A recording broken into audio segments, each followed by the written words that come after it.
दैनिक Chhattisgarh channel देखना शुरू कर चुके हैं आप और छत्तीसगढ़ प्रदेश की आज की तमाम सभी महत्वपूर्ण बड़ी खबरों की शुरुआत जय जोहार और नमस्कार के साथ। छत्तीसगढ़ में महतारी वंदन योजना की दूसरी किस्त का भुगतान किया जा चुका है, जहां महतारियों के खाते में अब 1000 रुपये ट्रांसफर हो चुके हैं।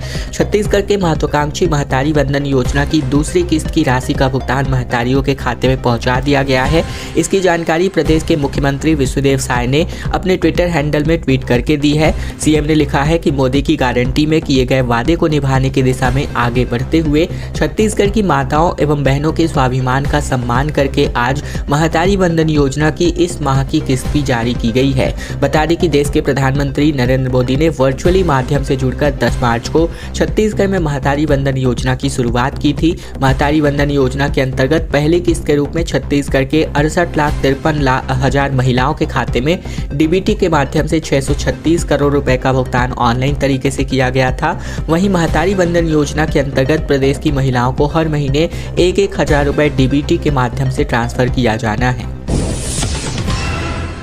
लोकसभा चुनाव के मद्देनजर बीए, बीएससी और एमए की परीक्षाओं की डेटों को आगे बढ़ा दिया गया है। हेमचंद यादव विश्वविद्यालय ने आगामी लोकसभा चुनाव की तय तारीखों की वजह से अपनी वार्षिक परीक्षा के टाइम टेबल में संशोधन कर दिया है।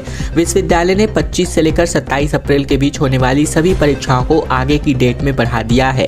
इस बीच राजनांदगांव जिले के निवासी लोकसभा चुनाव की सीटों पर मतदान करेंगे। ये तारीखें क्लैश हो रही थी, जिसके बाद हेमचंद यादव विश्वविद्यालय को इसमें परिवर्तन करना पड़ा। विश्वविद्यालय के सामने परीक्षाएं फटाफट निपटाने की चुनौती है, क्योंकि इसके बाद परीक्षा कार्य में संलग्न प्रोफेसरों, कॉलेजों के कर्मचारियों और वरिष्ठ ऑफिसरों को चुनाव ड्यूटी में लगाया जाएगा। हेमचंद यादव विश्वविद्यालय द्वारा वार्षिक परीक्षा के शेड्यूल में ये दूसरी मर्तबा संशोधन किया जा रहा है। इसके पहले होली को लेकर भी परीक्षाओं की तिथियों में बदलाव किया गया था। विश्वविद्यालय ने नई परीक्षा तिथियों को लेकर के संशोधित अधिसूचना भी जारी कर दी है।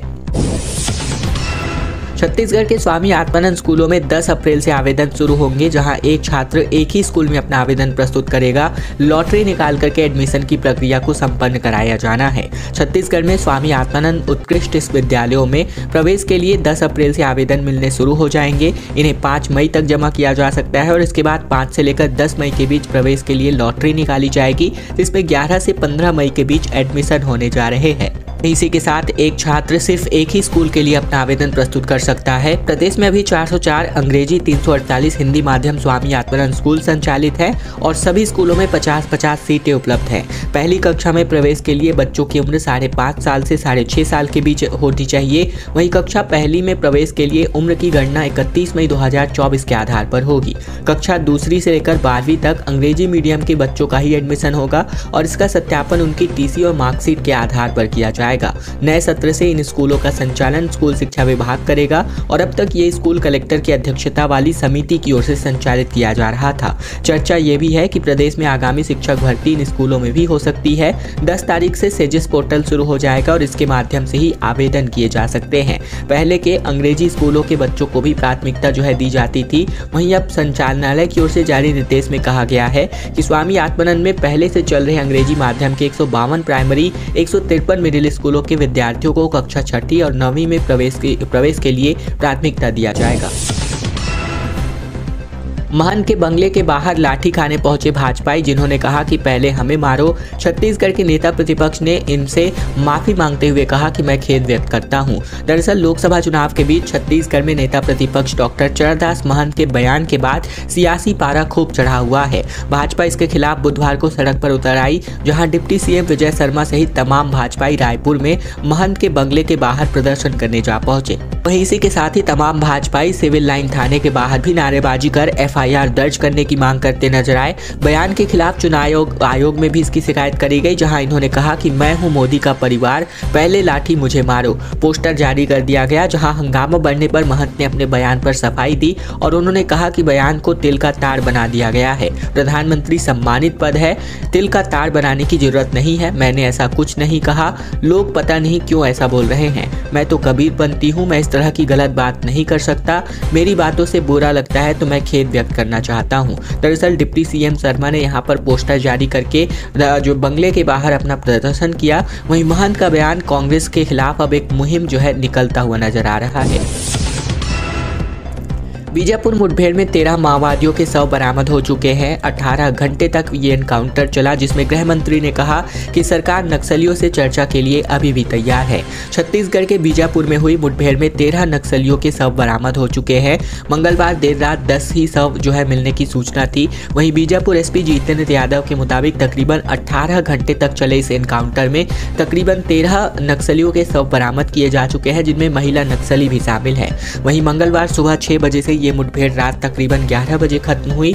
जवानों के नक्सलियों के पास से तकरीबन AK-47 बरामद किए हैं जवानों ने। साथ ही LMG और ऑटोमेटिक हथियार भी इनसे बरामद हुए हैं। टेकलगुड़े मुठभेड़ आज भी तीसरी बरसी है। वहीं बात करें तो 3 अप्रैल को 2021 को इस मुठभेड़ को यहाँ पर हुआ था। इस मुठभेड़ में 22 जवानों को नक्सलियों ने मारा था। वहीं 30 साल बाद उसी इलाके में पुलिस ने एक करके 13 माओवादियों को ढेर किया है। मुठभेड़ पर छत्तीसगढ़ के डिप्टी CM और गृह मंत्री विजय शर्मा ने कहा कि सरकार नक्सलियों से चर्चा के लिए तैयार है। पुलिस को सूचना मिली थी कि कोटचोली और लेंड्रा के जंगल में भारी संख्या में गंगालूर एरिया कमेटी के नक्सली मौजूद है। इस पर बीजापुर से DRG, CRPF, कोबरा और बस्तर फाइटर्स, साथ ही बस्तरिया बटालियन और CAF के जवानों ने सोमवार रात संयुक्त ऑपरेशन इनको रवाना किया।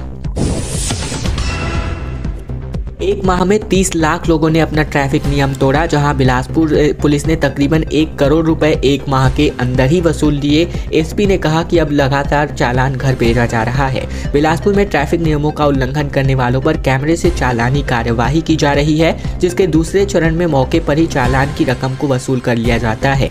मार्च में 30 लाख लोगों ने ट्रैफिक नियम तोड़ा, यानी ट्रैफिक नियम तोड़ने वालों को चालान की रकम जमा करने के लिए ट्रैफिक पुलिस कार्यालय जाने की जरूरत नहीं होगी।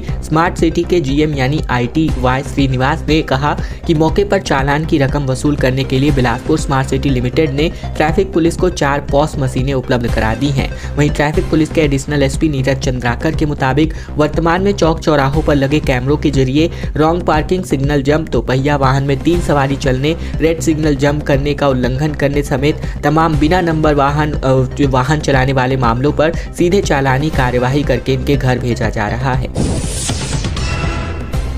छत्तीसगढ़ के सभी स्कूलों का समय बदल दिया गया है एक बार फिर से, जहां सुबह 7 से 11 बजे तक अब कक्षाएं लगने वाली हैं। सभी निजी और सरकारी विद्यालयों के लिए आदेशित कर दिया गया है। छत्तीसगढ़ में लगातार बढ़ रही गर्मी के बीच प्रदेश के सभी स्कूलों की टाइमिंग में बदलाव कर दिया गया है। अब क्लासेस सुबह 7 से 11 बजे तक लगने वाली हैं। वहीं 2 पालियों में संचालित होने वाली शालाओं में प्राइमरी और मिडिल स्कूल सुबह 7 से 11 बजे तक और हाई और हायर सेकेंडरी स्कूल सुबह 11 बजे से दोपहर 3 बजे तक लगने वाली हैं। ये आदेश 4 अप्रैल से 30 अप्रैल तक राज्यों के सभी निजी और सरकारी स्कूलों पर प्रभावी होगा।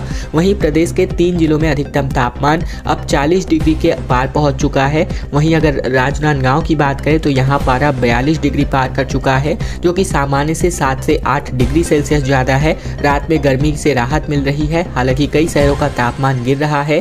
मौसम विज्ञान विभाग के मुताबिक दिन की तुलना में रात में गर्मी से हल्की राहत है। दिन का तापमान सभी जगहों पर सामान्य से ज़्यादा है, लेकिन रात का पारा सामान्य से नीचे रिकॉर्ड हो रहा है। दीपक बैज ने कहा कि शायद सरकार ने 3000 करोड़ का कर्ज लिया, जबकि कांग्रेस अध्यक्ष ने 3 महीने में 16000 करोड़ लेने का आरोप इसी के साथ ही लगाया। कांग्रेस प्रदेश अध्यक्ष दीपक बैज ने बीजेपी सरकार पर 3000 करोड़ रुपए के कर्ज लेने का आरोप लगाया है। उन्होंने सोशल मीडिया पर पोस्ट करके लिखा है कि 3 ही महीने में शायद सरकार हाफने लगी है। गारंटी वाली सरकार कर्ज वाली सरकार बन चुकी है। दीपक बैज ने पोस्ट में आगे लिखा कि सरकार ने एक बार फिर 3000 करोड़ का कर्जा लिया है। शायद सरकार ने 3 महीने में 16000 करोड़ का कर्जा चुका चुकी है। वहीं हर महीने 5333 करोड़ का कर्ज है। उन्होंने अपने पोस्ट में यह भी लिखा कि छत्तीसगढ़ सरकार हर महीने लगभग 5333 करोड़ का कर्ज ले रही है। उसके बाद भी किसान न्याय योजना की चौथी किस्त का भुगतान नहीं किया गया है। इन योजनाओं को साथ ही साथ बंद कर दिया गया है। आरोप है कि कई ऐसी योजनाएं हैं जो कि भूपेश बघेल की सरकार के द्वारा चलाई जा रही थी, जिसको जैसे कि बेरोजगारी भत्ता, गोबर खरीदे और गौठान, इन तमाम जो योजनाएं हैं इनको बंद कर दिया गया है। वहीं शुरू से कर्ज लेने का आरोप जो है लगातार कांग्रेस बीजेपी पर लगा रही है और इसी मामले को लेकर लगातार घेराबंदी भी करती कांग्रेस बीजेपी पर नजर आ रही है। सीएम साय ने कहा कि पहले मेरे सिर पर लाठी मारे, फिर बाद में दूसरे को, क्योंकि महासमुंद में इन्होंने कहा कि कांग्रेसियों का मानसिक संतुलन बिगड़ चुका है। महासमुंद में रूप कुमारी, कांकेर में बीरेश ने यहां पर अपना पर्चा जो है भर दिया है।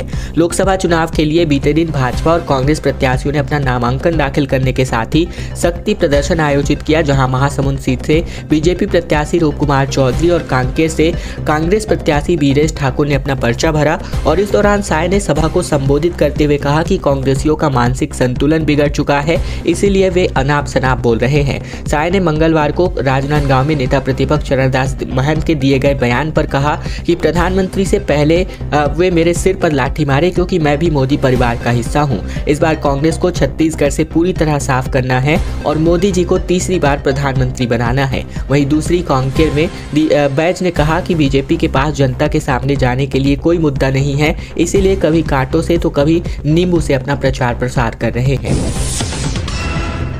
छत्तीसगढ़ में छात्राओं के अपहरण पर पथराव की स्थिति निर्मित हो गई। नगर बंद कर दिया गया, सड़क पर उतर आए लोग, क्योंकि देर रात तक पुलिस चौकी का घेराव कर दिया गया था। दरअसल छत्तीसगढ़ के सरगुजा में 2 छात्राओं को अगवा किए जाने के बाद हंगामा हो गया। लोग सड़क पर उतर आए और आरोपियों के घर पर पथराव करके आग लगाने की कोशिश कर दी गई। पुलिस के साथ साथ जमकर धक्का मुक्की हो गई। नाराज लोगों ने बुधवार को नगर बंद का आह्वान किया और इसके बाद फिलहाल जो है इलाके को छावनी में तब्दील कर दिया गया है। जानकारी के मुताबिक रघुनाथपुरा निवासी 16 साल की 2 लड़कियां स्थानीय स्कूल में 9वीं कक्षा में पढ़ती है और दोनों जो है स्कूल जाने के लिए निकली थी। आरोप है कि स्कूल के बाहर से ही 11वीं में पढ़ने वाले इश्तियाक आलम और इनमालुल हक ने उन्हें अगवा करके ले गए। वहीं जब शाम तक सभी छात्राएं अपने घर पर नहीं लौटी तो परिजनों ने उनकी तलाश करनी शुरू की, तो कहीं पर पता चला कि परिजन रघुनाथ नगर पुलिस चौकी पहुंचे और मामला ये दर्ज कराया। पुलिस मामले की जांच शुरू कर चुकी है और इस बीच पता ये चला है कि आरोपी लड़के दूसरे समुदाय से है।